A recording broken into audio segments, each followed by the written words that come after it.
All it took was one glance at the mob boss's woman, and a bloodbath became inevitable. But they underestimated Smith, a legendary gunslinger from the West who had once single-handedly taken down major crime syndicates. When the arrogant thugs from the Storm Gang came looking for trouble, Smith responded with a lightning-fast draw. Impressed by Smith's skills, the Storm Gang's arch-rivals, the Fire Gang, quickly tried to recruit him. Smith became their second-in-command overnight, and was even assigned the town's top courtesan for personal service. Just as Smith was enjoying his newfound luxuries, gunfire erupted outside. The attackers? Nobodies from the Storm Gang. Just like that, Smith was pulled into a turf war in a town he barely knew. But things quickly flipped again. In an ironic twist, the Storm Gang decided to use kindness to gain an edge, inviting Smith back to their side and using the boss's wife as bait. For a drifter like Smith, playing both sides seemed like the only way to survive. As the saying goes, even heroes fall for beautiful women. The moment Smith laid eyes on her, he was hooked. For her, he would do anything. When the woman was kidnapped by Storm Gang thugs, Smith stormed in and wiped them out, then cleverly pinned the blame on the Fire Gang. The two gangs went to war. But in this violent town, walking a fine line between enemies was never going to last. Smith was eventually exposed, brutally beaten, and left for dead.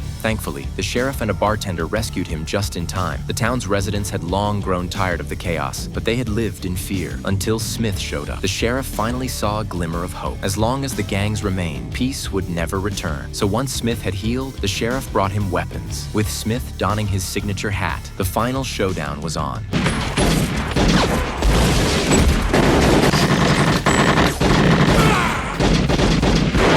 The Fire Gang was wiped out. Their boss vanished. The Storm Gang's arrogance was shattered, but their leader tried the same old trick again, using a woman as bait to lure Smith into eliminating the rest of his enemies. This time, during the final standoff, the bartender fired a hidden shot. The mob boss dropped dead, and the townsfolk finally rose up, armed and ready to take back their freedom. A new order was rising, but for Smith, his journey would always continue, his next destination forever out there on the road.